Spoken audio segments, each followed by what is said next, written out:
Yo guys, welcome back to the channel. Today I have some brand new Subterror content for you, all the content that you subscribe for.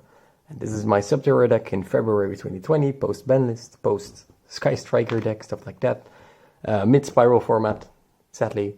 But here we are with my Subterror deck. I've been testing this deck, this list for quite a while now. A couple of weeks, months maybe.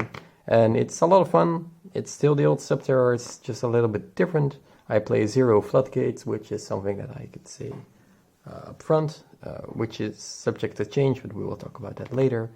But the deck performs really well in this format. There's a lot of rogue, there's a lot of weird control decks, and Guru definitely is still one of the best control decks. In my opinion, definitely. The only contender really is Altergeist, which is extremely difficult for Subterrors, but definitely winnable. But yeah, this deck performs amazing, this format. The only problem is like Spiral and Orcus if they go first and you have no hand traps. But you know, you have side decks for that, and then it's definitely winnable. So this deck still performs really well. It's definitely a pickup for the format, so I really wanted to share what I've been playing with you guys. So, of course, the heart and soul of the deck is Subterror Guru, one signed by Farfa, which is really important. Of course, 3 Fiendus, Humastrix, Archer. These 2 cards still work every time. This card lets you break your fields. It's an additional summon next to Guru, because you don't really want 2 Gurus. There's no reason for that. And this card, it just works. And Humastrix is definitely the best removal and the best damage output.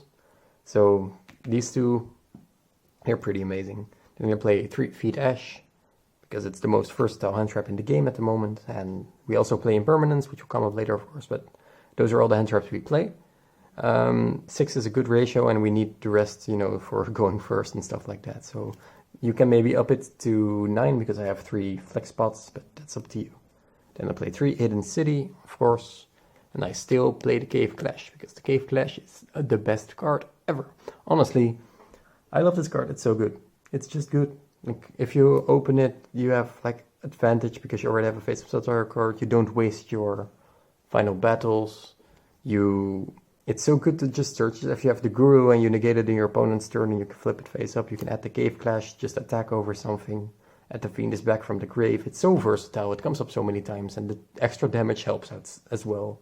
It's amazing. I really like it. I will definitely take this down with me.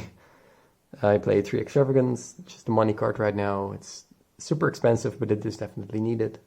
And here are my 3 flex spots, in my opinion. I played 3 Ball Rarity Book of Moon. This card is insane.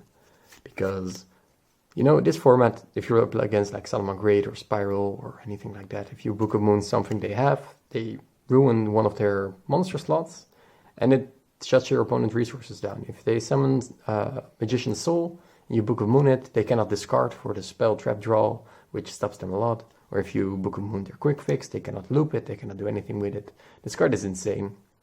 Even against Orcust, it comes up so many times. When, for example, they play the rank up build and they make the Dingirsu and they rank it up, and then you just Book of Moon it, and then nothing happens. Against heroes, you do Mask Change, you do Book of Moon, and nothing happens. This card is super versatile, and I love it. It's not the best for the deck probably, but I really like it. I will maybe change these out for 3 Gozen Match because that card is insane as well, but this card is so ridiculous, it's so cool. I play 2 Pot of Duality. Even with Thunder Dragons gone, I do not think the deck will need 3. This is definitely a card that you can play 3 of, but it's up to you. I played 2 Caught by the Grave, 2 Cosmic Cyclones, and a Terraforming. I think back row removal is super important, and Cosmic Cyclone definitely is still one of the best, even though you pay a lot of life points in this deck, which comes up later with the Solemns. But I definitely think this card is amazing, because if you can just Cyclone their Babel away or their Crescendo, it's amazing. You can just banish Resort. This card is so cool, it's so amazing. And 3 Called by the Grace because everyone is playing hand traps right now, and it's really good against Spiral, stuff like that. So we play 3 Final Battle traps, never playing 2 again because 3 is definitely the good ratio. Played 3 Impermanence. I really like this card. It's additional back row, well, both a hand trap, like you guys understand that of course, but I just like the versatility of this card.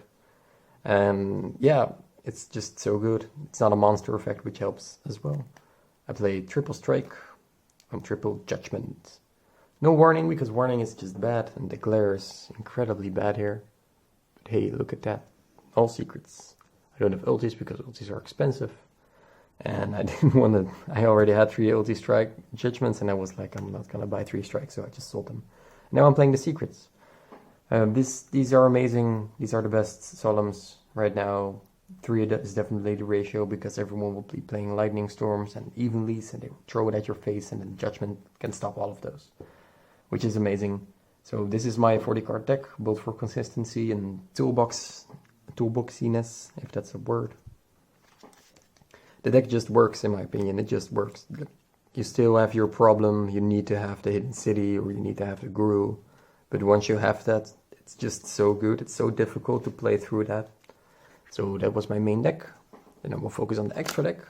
It is currently not finished because I'm still looking for 1 more unicorn and 1 more phoenix, but I will show you why. I play 3 Osa, the Earth Charmer. This is basically the Hita of Earth. So in the mirror match, this card can actually come up, because it summons back an Earth from your opponent's grave. And it's just, you know, you're not going to use the extra deck. I'm not playing Super Poly, so I'm just playing cards like this instead.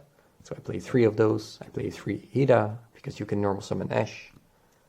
Play currently 2 Phoenix and 2 Unicorn for their targets. I would like to play 3 of those, but they are super expensive, and I'm probably not going to do that. Play 1 Exiton for the meme. And these 3 should not really be here. This is debatable, because Cyber Dragons still exist. And these 2 should just be the Unicorn and the Phoenix instead. Just for consistency, you know, you're gonna play the Extravagance and you're gonna banish them, so it's really nice to just play 3/3. And for the side deck, we have had some support and also some nerfs, which is Lightning Storm. Do note that this card says if you control no face-up cards, activate one of these effects. And the key of this deck is that everything can be flipped face down, so this card is insane in the mid-game. I played against Salman Grey today at the locals, and like I had a set monster and 2 set back row, and I just passed, and he kind of bricked, and I negated something with a hand trap. And he passed again, he set 2 back row, and I drew this return, and it's just Heavy Storm. It's amazing. This card is so good in the deck. Like, even if you have Hidden City, you can just remove it with a cyclone, or you can just set another field spell on top of it, and then you get rid of your entire situation, and you can just Lightning Storm your opponent. This card is so good for the deck. It's so bad, it's just too expensive. Then for additional hand traps after sighting, I play the 3 Ghost Ogre and the 3 Draw and Lock Birds, which are the best cards against Spiral in my opinion, which is why they are here. Then I play Kaijus, I play 2 Gumshell, 1 Commandos, because if I draw these 2, then I can summon 1 on my field for no apparent reason. This deck cannot get rid of Sleeper, so you need something. You either need a Kaiju or a Lava Golem or a, what's it called? Sphere Mode, because Spiral will make a Appaloosa, which will negate the effect of Nibiru, so you need stuff like this. And I am currently testing Gumshell. If it's good enough, I'm not sure. It's a card, like it exists. Maybe Sphere Mode is better, but Subterror needs a normal summon, so it's up for debate.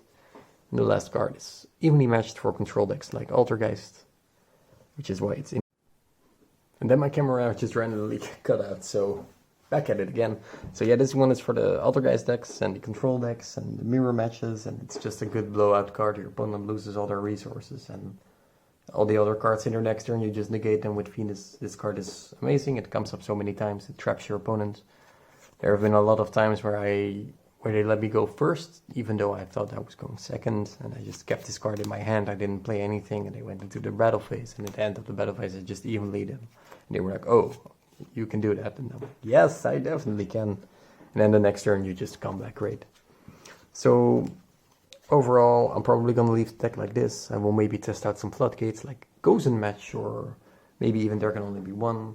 I am unsure if that's even good, this format, but you know, it's been looking pretty good for Subterrors at the moment. The only difficult thing really is the Spiral deck, which is just extremely hard. It always has been, because Sleeper cannot be targeted or destroyed by card effects, and that's super, super good.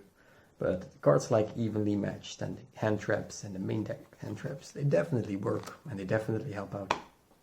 So do I think that this deck has a shot of being one of the top decks this meta? Definitely. It is still good enough. It is still not really rogue-like. It's still something that you really need to learn and how to beat and how to play. If you ever doubted about playing this deck, right now is the moment, because everything is kind of cheap. Hidden cities are still reasonable. The only real expensive card is like this one. You have to commit somewhere, right? So yeah, if you have any suggestions for the deck, or you're playing it differently, do you have any questions, do you want to test something out, and definitely leave a comment down below. Will you be going to Utrecht? Something I would like to know.